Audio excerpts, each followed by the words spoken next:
네, 동역자 여러분, 안녕하십니까? 오늘 잠언 12장 19절에서 28절 같이 봅니다. 예, 딱 10절이니까 빨리 끝날 것 같네요. 장담은 못하지만요. 자, 같이 보도록 하겠습니다. 진실한 입술은 영원히 보존되거니와 거짓 혀는 잠시 동안만 있을 뿐이라. 자, 진실한 입술은 그게 어떻게 됩니까? 영원토록 보존이 돼요. 근데 거짓된 혀는 잠시 동안만 있을 뿐이라. 왜? 금방 또 말을 바꾸니까. 거짓말을 잘하는 사람은 말을 금방 바꿔요. 그래서 거짓된 혀는 사람들의 마음속에 그때는 혹 하고 속아 넘어가도 곰곰이 생각해 보면 아, 그게 옳지 않구나 라는 것이 금방 들통나요. 그래서 거짓된 혀는 그게 영원히 머물지 못하고 사람 마음에 머물지 못하고 감동도 주지 못하고 그게 금방 지나가 버리지만 스쳐 지나가지만 진실한 입술은 사람들의 마음에 감동이 남아서 계속 이어지더라 이 말이죠. 이 잠언이 계속 이어지는 이유가 뭡니까? 진실한 입술이니까. 진실하니까. 우리 명언이라는 게 있잖아요. 그 명언도 사람의 마음을 진실하다 보니까 영혼이 가지만 거짓말은 영혼이 통하지 않거든요. 그래서 잠시 잠깐 동안 있을 뿐이에요. 사람들이 그 거짓말에 속아도 자꾸 거짓말하다 보면 나중에 이제 그 사람을 안 믿죠. 20절 악을 꾀하는 자의 마음에는 속임이 있고 화평을 원원하는 자에게는 희락이 있느니라. 악을 꾀하는 자의 마음속에는 항상 뭐가 있냐? 어떻게 속일까? 어떻게 속일까? 어떻게 속일까? 사람을 어떻게 현혹할까? 이게 악을 꾀하는 자의 마음에 항상 있어요. 속이려고만 해요. 근데 화평을 원원하는 자에게는 마음에 뭐가 있습니까? 기쁨이 있어요. 선한 자는 마음에 기쁨이 있어요. 그러나 악한 자의 마음에는 속임만 있는 거죠. 21절 의인에게는 어떤 재앙도 임하지 아니하려거니와 악인에는 앙화가 가득하느니라. 의인은 하나님이 지켜주셔서 재앙이 어떤 재앙도 임하지 않게 막아주시지만 악인은 늘 화만 있단 말이에요. 늘 안 좋은 일만 가득하리라. 근데 이것도 여러분 우리가 세상을 살다 보면 어떻습니까? 의인에게는 고난이 없는 거 아니잖아요. 또 악인이 또 오히려 잘 살 때가 많잖아요.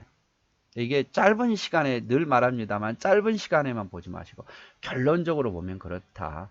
결론적으로 하나님 살아계시니까 그렇게 돼야 되고요. 하나님 살아계신다면 당연히 그렇게 돼야죠.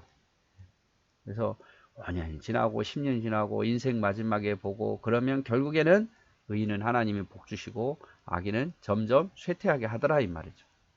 그래서 우리가 은혜의 길을 가는 거 아니겠어요? 하나님 믿고 22절 거짓 입술은 여호와께 미움을 받아도 진실하게 행하는 자는 그의 기뻐하심을 받느니라. 거짓말하는 입술은요 하나님이 싫어하셔요. 그러나 진실하게 행하는 진실되게 말하고 진실하게 행하는 자는 하나님이 기뻐하셔요.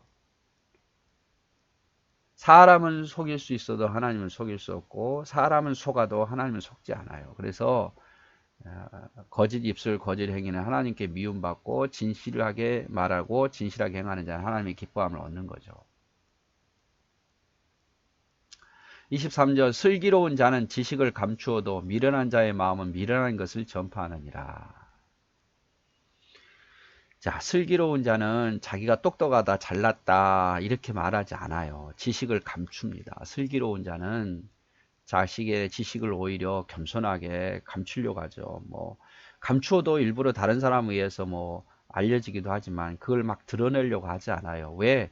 아무리 슬기로워도 자신의 부족함을 알고 더 슬기로운 자가 있다는 사실을 알고 슬기로운 자는 자신의 자랑하지 않고 오히려 자신의 지식을 감추려고 그러지만 미련한 자는 그 미련한 것을 막 전파해요. 잘 알지도 못하는 걸 막 아는 것처럼 말하고 네?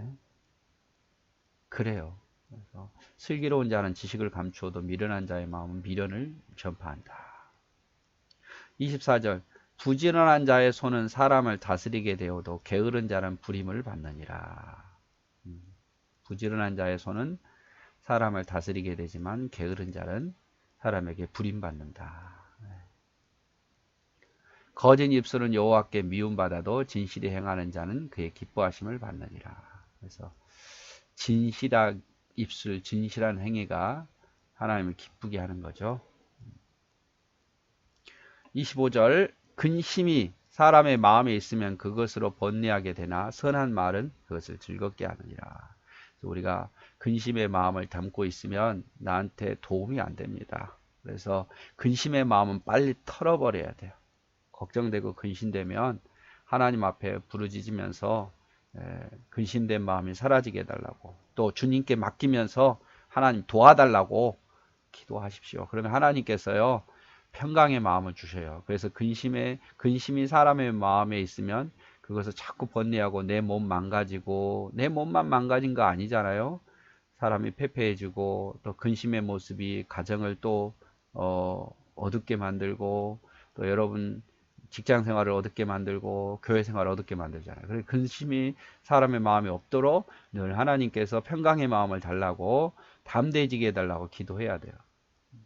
그러나 선한 마음은 사람을 즐겁게 하는 거죠. 그래서 근심의 마음을 벗어버리고 내일 일은 내일 염려하고 선한 마음을 많이 가지십시오. 26절 의인은 그 이웃의 인도자가 되나 악인의 소형은 자신을 미혹하느니라. 자, 의인은 이웃의 인도자가 됩니다. 그래서 의로운 자는 그 이웃도 옳은 길로 인도할 수 있는 사람이 되지만, 악인의 소행은 자기 자신도 미혹에 빠지게 만들어요. 그래서 악인은 결국 자기 자신도 악에 빠지게 만들어요. 의인은 자기 자신뿐만 아니라 이웃도 옳은 길로 인도해 줍니다. 27절 게으른 자는 그 잡을 것도 사냥하지 아니하나니 사람의 부귀는 부지런한 것이니라. 그래서 사람이 부하게 되는 것은 부지런해야 된다. 게으른 자는 그것을 집어넣어줘도 안 해요.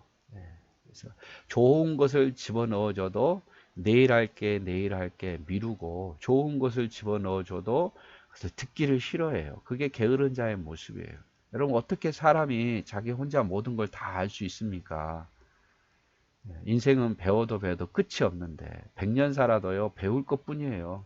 그러니까 여러분, 우리는 배우려고 해야 돼요. 하나님께 배우려고 하고, 악한 자에게서 또 배울 것도 있고, 프란포기에게도 배울 것이 있고, 의인에게도 배울 것이 있어요. 그러니까 다른 사람이 말할 때 귀 기울여 들어야 돼요. 그 판단은 내가 하겠지만 귀 기울여 들어야, 그래야 여러분 내가 의로운 자, 또 지혜로운 자가 될 수 있습니다. 그런데 게으른 자는 들으려고 하지 않아요.